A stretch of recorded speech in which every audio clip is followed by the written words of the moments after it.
오늘 예배 시작하기 전에 여러분 우리 힘차게 기쁨 가운데 찬양을 했는데 마지막 곡이 무엇이었는지 혹시 기억나십니까? 역시 여러분들 아주 지혜로우시고 눈치 빠르시고 똑똑하시고 기억력 좋으시고 아마 치매가 없을 줄로 확신을 합니다. 풀은 마르고 꽃은 시드나 찬양을 우리 이제 예배 직전에 찬양을 했습니다. 너무나 이제 은혜로운 찬양이죠. 곡조도 이제 이렇게 곡도 힘이 있고 가사도 아주 은혜가 되는 그런 곡입니다. 아주 은혜가 되는 이유가 뭐 여러 가지 있겠지만 아마 그 가사가 성경에서 나온 가사여서 그렇지 않을까 생각을 합니다. 뭐 사람도 작사 작곡 뭐 작사를 곡을 다 이렇게 개인의 경험에 따라 또 감사하는 것들을 하지만 또 성경 내용을 그대로 곡을 만드는 경우들이 또 많이 있는데요. 그런 하나님의 말씀은 또 특별한 은혜가 있습니다. 오늘 읽은 말씀의 8절의 내용이 오늘 그 곡의 핵심 가사이거든요. 같이 한번 읽어볼까요? 풀은 마르고 꽃은 시드나 우리 하나님의 말씀은 영원히 서리라 하라. 아멘. 이 구절이 포함된 찬양을 우리가 기쁨 가운데 드렸습니다.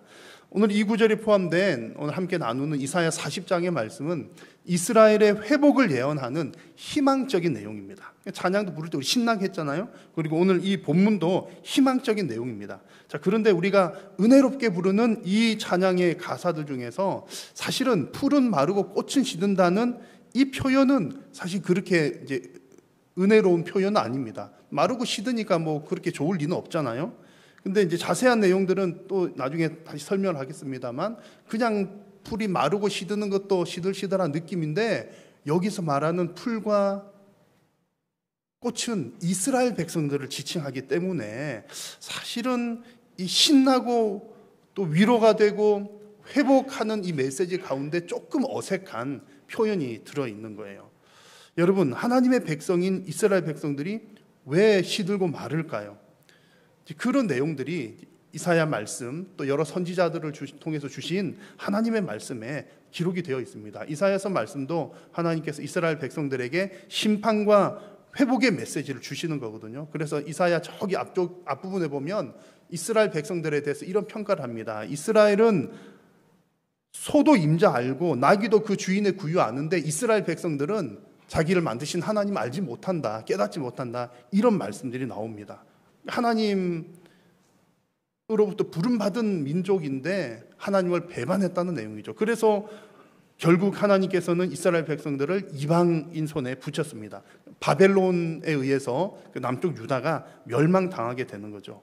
하나님의 말씀에 순종하지 않아서 포로가 되었다는 그 얘기입니다. 그런 상황이 바로 풀은 마르고 꽃은 시든다라는 이 가사의 상황입니다. 그러니까 불순종의 결과를 보여주는 표현이죠. 그렇게 은혜로운 내용은 분위기는 배경은 아니라는 겁니다. 오늘 본문 역시 그런 시기를 배경으로 하고 있습니다. 그런데 여러분 이게 은혜가 될까요? 안 될까요?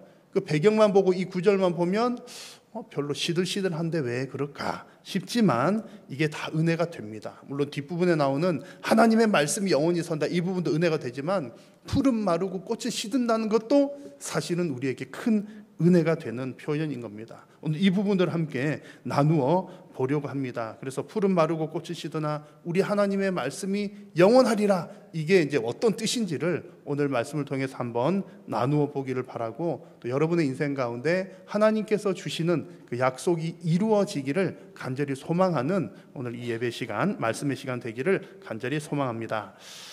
성경은 무엇이다 이런 얘기를 할 때 이제 더러 이런 표현을 씁니다. 성경은 하나님의 러브 스토리이다, 하나님의 사랑의 편지, 러브 레터이다, 사랑의 편지이다 라는 얘기를 합니다. 성경을 보시면요, 하나님께서 이 우주 만물을, 천지를 사랑하는 마음으로 만드셨고 또 사랑하셔서 만드시고 거기에 죄가 들어와 가지고 막 엉망진창이 됐지만 여전히 하나님께서는 피조 세계를 사랑하시기 때문에 사람의 모양으로 이 땅에 오셨고 또 마지막 날에도 다시 오셔서 완전한 재창조를 이룰 것이다. 이 얘기가 창세기부터 요한계시록까지의 이야기입니다. 그래서 하나님께서 사랑으로 시작하셔서 마지막에도 사랑으로 완성하시는 얘기가 성경의 이야기입니다. 하나님의 그런 사랑의 이야기들 중에서도 가장 핵심이 되는 스토리는 바로 이스라엘이라고 하는 나라의 이야기입니다. 이스라엘 나라는 뭐 옛날에 있었던 나라, 뭐 지금도 있긴 하지만 성경에 배경된 이스라엘은 옛날에 있었던 나라, 우리 지금 여기서 대단히 멀리 떨어진 나라이기는 하지만 여전히 우리에게 중요한 모델이 되는 나라입니다. 왜냐하면 이스라엘은 그냥 성경에 나오는 한 나라, 작은 나라가 아니라 온 우주 모든 시대를 통틀어 있는 하나님 나라의 대표 백성이기 때문에 그래요. 그래서 우리는 이스라엘을 보면서 나도 하나님 나라 백성이니까, 영적 이스라엘이니까 이스라엘 백성들이 행했던 일, 또 하나님께서 그들에게 하셨던 일을 보면서 우리가 하나님께서 나에게 이런 일은 경고를 하고 계시는구나, 우리가 이렇게 살기를 원하고 계시는구나, 이스라엘을 통해서 우리가 알 수 있는 겁니다. 그런 이스라엘의 역사들 가운데서도 우리가 또 눈여겨봐야 될 장면이 바로 이스라엘 백성들이 포로로 잡혀가는 그런 내용입니다. 이사야 말씀은 이제 포로로 잡혀가게 될 그 내용, 그리고 회복될 내용들을 보여주는데, 이사야서의 앞부분에 보시면 이런 내용이 나옵니다. 여호와께서 말씀하시기를 내가 자식을 양육하였거늘 그들이 나를 거역하였도다. 자식을 양육했다는데 그 자식이 누구입니까? 이스라엘 백성. 근데 그들이 하나님을 거역했대요. 그럼 그들은 누구죠? 이스라엘 백성들인 겁니다. 그런 내용들입니다. 이 과정에 대해서 이사야 선지자보다 약 60년 정도 더 뒤에, 이사야 죽고 난 뒤 한 60년 후쯤에 활동한 예레미야 선지자가 좀 자세하게 기록을 하고 있는데요. 예레미야 25장 7절과 11절을 보면 이렇게 말씀합니다. 너희가 내 말을 순종하지 아니하고, 그래서 이 민족들은 몇 년 동안에? 70년 동안에 바벨론의 왕을 섬기기리라. 하나님께서 이사야 선지자를 통해서도 말씀해 주시고, 예레미야 선지자를 통해서 말씀해 주시고, 여러 하나님의 선지자를 통해서 너희가 불순종했기 때문에 70년 동안 포로 생활한다는 사실을 알려주신 겁니다. 예언을 해주신 거죠. 그러면 여러분, 어느 나라에 포로로 잡혀간다, 그 얘기는 그 나라가 다 망했다는 얘기거든요. 그럼 여기까지만 보면 이제 이스라엘은 망했구나, 이렇게 생각할 만한데, 그런데 이어지는 말씀을 보면은 이스라엘이 완전히 망한 것은 아니라는 것을 알 수 있습니다. 예레미야 29장 10절, 좀 전에 읽은 말씀 뒷부분에 보시면 바벨론에서 70년이 차면 내가 너희를 돌보고 나의 선한 말을 너희에게 성취하여서 너희를 이곳으로 돌아오게 하리라. 하나님께서 너희들 70년 동안 포로 될 거야, 징계의 말씀도 주셨지만, 또 동시에 그러나 70년 지나면 회복할 것이다, 그 말씀을 하고 계시는 겁니다. 오늘 읽은 본문인 이사야 40장의 말씀은 바로 이런 회복을 보여주시는 그런 예언의 말씀인 겁니다.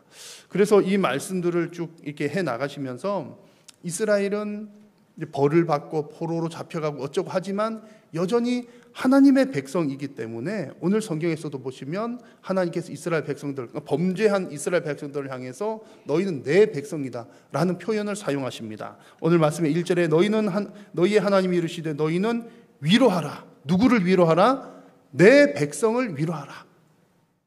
죄 지어가지고 벌 받고 있는 예언의 내용입니다. 앞으로 그렇게 될 그 백성들을 위로하라.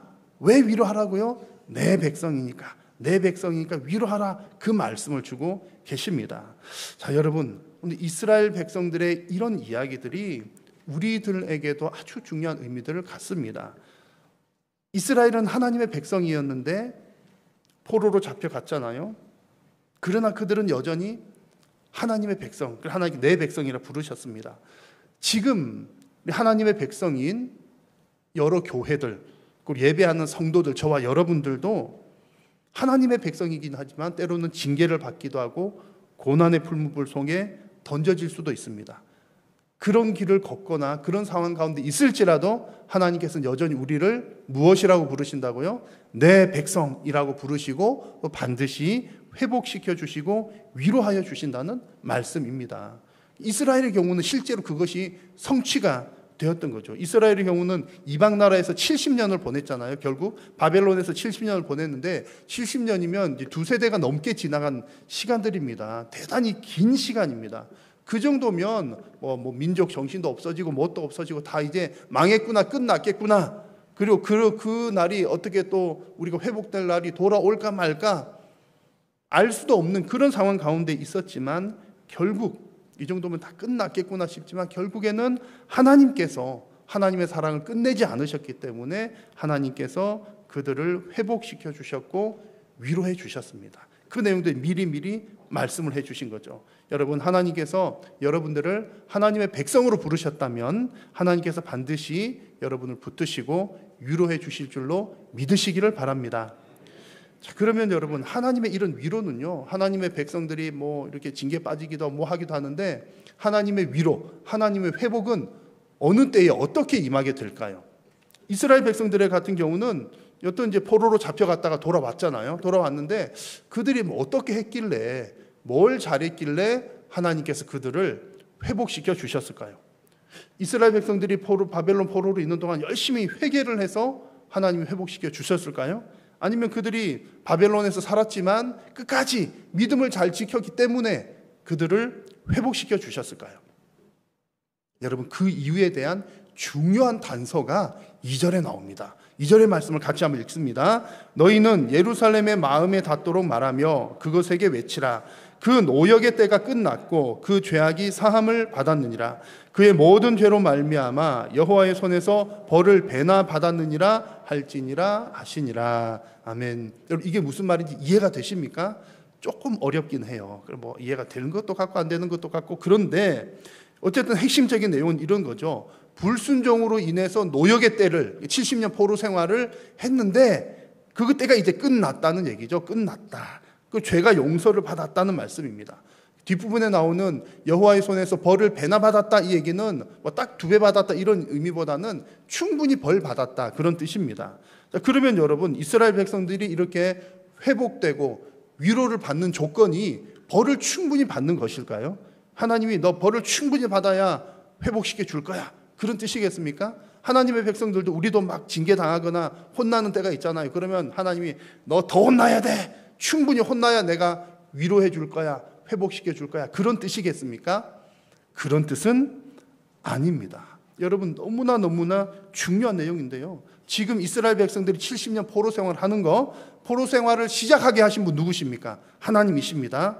그리고 70년이 지난 이후에 그 70년이라는 시간을 채우고 회복시키신 분도 하나님이십니다. 그러면 그 70년 과정 가운데 이스라엘 백성들이 뭘 했느냐? 하나님께서 그것에 대해서 언급하시지 않습니다. 그러니까 이스라엘 백성들이 무엇을 어떻게 했느냐, 이런 거 잘했으니까 내가 회복시켜 준다, 이렇게 말씀하시지 않고 처음부터 70년 징계다 말씀하신 분도 하나님이시고 70년 지나면 내가 회복시키시겠다, 그래서 그 말씀대로 70년이 지났을 뿐인데 회복시키신 분이 바로 하나님이신 겁니다. 여기서 회복의 충족 조건이 뭡니까? 70년 지나는 거예요.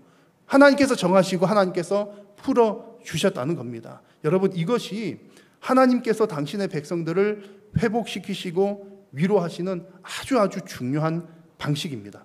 우리가 무엇을 어떻게 해서 조건을 만족시키는 것이 아니라는 것이 중요합니다. 이것이 복음이죠. 그래서 하나님의 이 뜻은 뭐 구약시대 이런 때도 계속 이렇게 하나님께서 보여주시다가 예수님의 십자가에서 우리가 잘 알고 있잖아요. 여러분, 구원을 얻기 위해서 무엇을 하셔야 됩니까? 우리가 할 수 있는 것은 없습니다. 하나님께서 우리의 모든 죄악들을 예수 그리스도로 하여금 짊어지게 만드시고 그 죄의 문제를 해결하게 하셨고 사망 권세를 이기게 하셨습니다. 우리 구원받는 데 있어서 우리가 할 수 있는 일 혹은 우리가 해야 되는 일은 전혀 없다는 겁니다. 오직 하나님께서 징계를 주신 분도 하나님이시지만 푸시는 분도 하나님이시라는 사실입니다. 여러분, 이 사실을 정말로 충분하게 이해하시기를 간절히 축원합니다. 그래서 이렇게 해가지고 회복의 조건 70년이 지났어요. 지나고 났더니 어떤 결과가 나타났습니까? 오늘 5절의 말씀 보니까 여호와의 영광이 나타나고 라고 말씀했습니다. 이스라엘 백성들이 범죄로 인해서 포로로 잡혀갈 때는 하나님의 영광이 떠나갔습니다.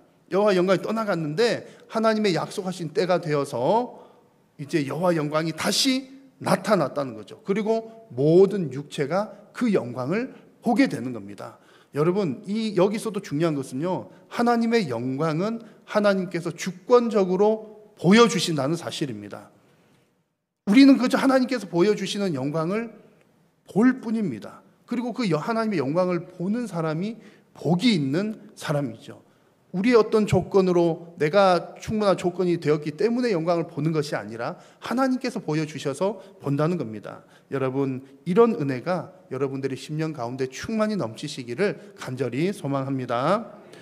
그래서 오늘 이 말씀에 이제 그 이사야 말씀, 회복의 말씀인데, 여기서 이제 중요한 것들은 뭐 회복도 당연히 하나님께서 시켜주신다는 그 내용이 깔려 있지만, 우리가 놓치기 쉬운 중요한 내용은 하나님께서 이스라엘의 역사를 통해서 보여주시는 것이, 중요한 포인트는 망하게 하시는 것도 하나님께서 하시는 일이다라는 사실입니다. 이 말은 곧 포로로 잡혀가게 한 것도 하나님이시다, 그리고 회복시켜 주시는 것도 하나님이시다. 이 말은 곧 뭐냐면, 지금 이 시대에 성령 하나님께서는, 여러분, 성령께서는 교회를 부흥하게 하십니까? 망하게 하십니까?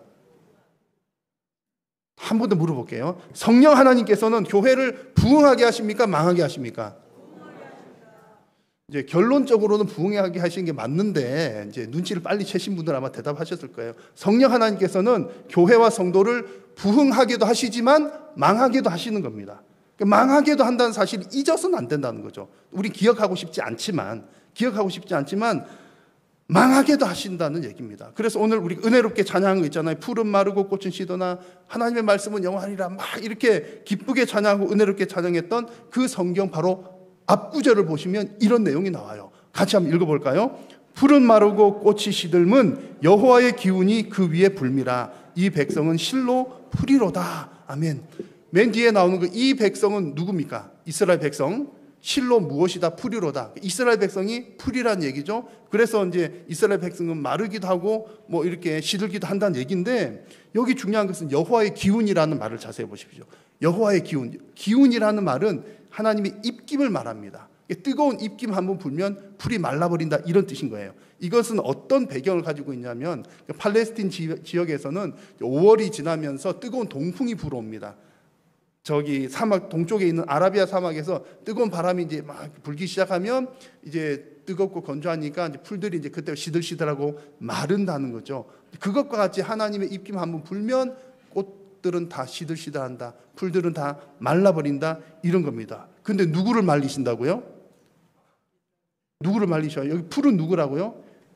이스라엘 백성들. 그러니까 하나님께서 내가 만든 내 백성이지만 그들을 잘되게도 하시지만, 그들을 내 백성 삼게도 하시지만 망하게도 하시고 시들게도 하시고 마르게도 하시는 분도 역시 하나님이시라는 사실입니다. 그래서 하나님께서 이스라엘 백성들에게 정말 이렇게 입김을 불어 넣으셨더니 이스라엘 백성들이 포로로 잡혀가서 다 말라졌잖아요. 예레미야 말씀을 보면 디테일하게 이렇게 표현을 해놨습니다. 내가 그들을 놀램과 이스라엘 백성들 나라들을 놀램과 비웃음거리가 되게 하고 그 땅이 영원한 폐허가 되게 할 거다. 그래갖고 실제로 이스라엘이 그런 나라가 되었다는 얘기입니다. 여러분, 이스라엘을 자녀 삼으신 분도 하나님이시지만 망하게 하시는 분도 하나님이십니다. 아멘이십니까? 아멘하기 싫어도 어쩔 수 없잖아요. 하나님께서 이렇게 하시는 거예요. 이게 바로 풀은 마르고 꽃은 시드나라고 하는 그 찬양 가사, 그리고 하나님 말씀의 그 표현의 뜻입니다. 그래서 푸른 마르고 꽃이 시든다는 건 사실은 모르고 푸른 마르고, 이게 다른 말로 해보면 나는 망한다, 이런 뜻이에요. 푸른 마르고, 이게 나는 망하고 꽃은 시든다, 그럼 나는 시드나, 이런 내용이에요. 그렇게 생각하면 이게 은혜가 안 될 수 있는데, 그때는 약간 울먹울먹 해야 될 타이밍인 거죠. 근데 여러분, 어쨌든 그런 표현이지만 너무나 중요한 겁니다. 이게 이 표현만 보면 그렇게 은혜가 되는 것은 아닐 수 있지만, 나는 풀과 같다, 나는 금방 마른다, 나는 시드는 꽃과 같다라고 인정하는 것이 너무나 중요한 겁니다. 이것을 인정한다는 사실은요, 하나님께서 교회와 성도를 부흥케도 하시고 잘되게도 하시지만 때에 따라서는 망하게도 하시고 안 되게도 하시고 시들게도 하시는 분이 하나님이신 것을 인정하는 겁니다.